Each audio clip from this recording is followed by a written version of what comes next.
At its core, this book is about human behavior. If you think about it, behavior is one of the most complex aspects of our lives. We constantly strive to change our own behavior for the better, and we also seek to influence the behavior of others, whether it's a single individual or an entire group. This book explains the why behind these actions, but more importantly, it also provides actionable strategies to influence and modify those behaviors. Think about it. A behavior just occurred. Every behavior happens for a reason.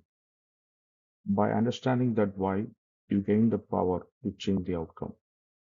This applies to everything from everyday goals like beating procrastination or building a strong social life to tackling complex, large scale societal conflicts like reducing hostility between India and Pakistan. A chicken crosses the road to eat the corn on the other side of the road. We have a key behavioral biological question. Why did the chicken cross the road? If you ask different experts, they come up with different explanations. A brain scientist will say the chicken saw the food and its brain told its leg to run and get it. A bioengineer will say the chicken's muscle and bones worked together like strong springs to push the chicken across the road. An evolutionary biologist will say because for millions of years, chicken who ran toward food survived to have more babies, so now it's a natural instinct. Now, all of these experts are correct, but they each capture only a fraction of the story. Their explanations are simplified, providing just enough detail to serve the specific field. The full picture, however, is more complex. To capture this complexity, the author uses biology to step back in time, analyzing all the potential factors that might have triggered that exact behavior. Ultimately, this book goes beyond just theory. It offers highly practical strategies for reshaping our actions. If you look back through our history books, you will find pages filled with bloody violence and devastating wars. But alongside the darkness, you will also find stories of incredible cooperation and profound altruism. This book shows us some tips on how to dial down our worst impulses like violence or that destructive us versus them mentality. And conversely, it teaches us how to amplify our best traits like cooperation and true altruism. Let's examine the us versus them mentality. This mindset has caused immense suffering since the dawn of humanity, and it continues to do so today. Historically, it fueled countless wars and religious conflicts. In the modern era, it manifests primarily through nationalism and bitter political division. The author outlines 6 ways to break down this us versus them mentality. But in this video today, we are going to dive into the top two. We often make the mistake of viewing people who are different from us as if they are all exactly alike. Because of this, any bias we hold against a group gets applied to everyone in it. Take the harmful stereotype that all Pakistanis are hostile, for example. To overcome this, We have to stop seeing a faceless crowd and start seeing individuals. We can do this by asking simple questions. What kind of work they do? How do they commute to work? What is their favorite food? When we do this, the differences fade. We realize how similar we truly are, especially since we share thousands of years of history before, long before the partition. The next strategy is intergroup contact, but it has to be under the right conditions. Simply throwing opposing group together rarely works. In fact, it can actually increase threat responses. Think about a tense cricket match between India and Pakistan. It is a good start, but the environment is highly competitive.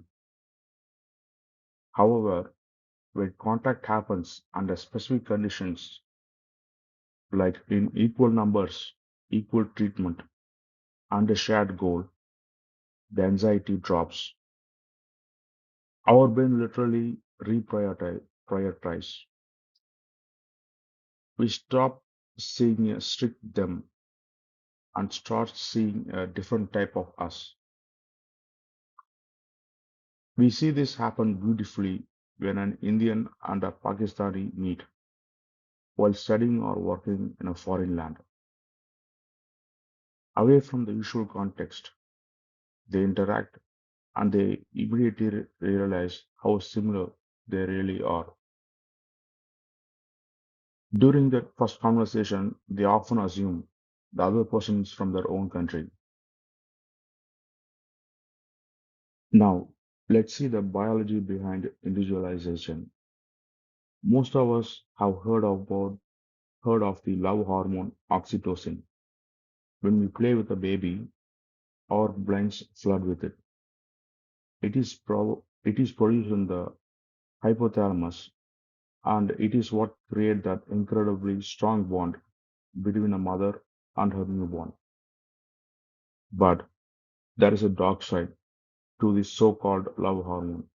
Rather than promoting universal love, o- oxytocin's effect only apply to our in-group.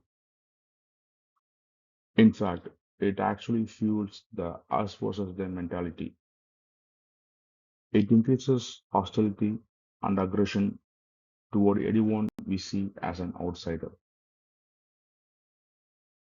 When we are dealing with strangers or outsiders, high oxytocin levels activate the amygdala, the fear and the anxiety center of the brain. This, in turn, triggers the sympathetic nervous system, launching our brain right into a flight or flight stress response. When your body enters fight or flight mode, it floods your system with the stress hormones and adrenaline. This instantly spikes your heart rate, pumping oxygen and energy directly to your muscles. At the same time, it completely shut down non-essential functions like digestion. Think about it. If you are being chased by a tiger, your body doesn't want to waste energy digesting your last meal. Finally, it prepares you for survival. It enhances blood clotting, boosts your immune system, and releases endorphins to block out pain. So, how do we stop this fear response? The answer is individualization. When we look past the group label and see the individual, our brain doesn't trigger the amygdala. It engages completely different neural pathways depending upon the conversation you are having. This means even with high oxytocin in our system, the anxiety fades away. We don't see an enemy no more. We naturally build a neutral or even positive connection with people we used to call outsiders. You might be thinking, learning The biology behind our behavior is fascinating, but is it really necessary? After all, if you want to change a behavior, you can just consult a therapist or read a self-help book or even ask ChatGPT, and that works as long as you agree with the advice. When we hear something from a trusted source that confirms what we already believe, we take it to heart. But what happens when you stumble upon a fact that you disagree with? Most people don't investigate further, they simply ignore it because it clashes with their existing worldview. And that is exactly when learning biology becomes crucial. When we understand the underlying science of why a fact is true, it helps break down those mental barriers. Thank you for listening.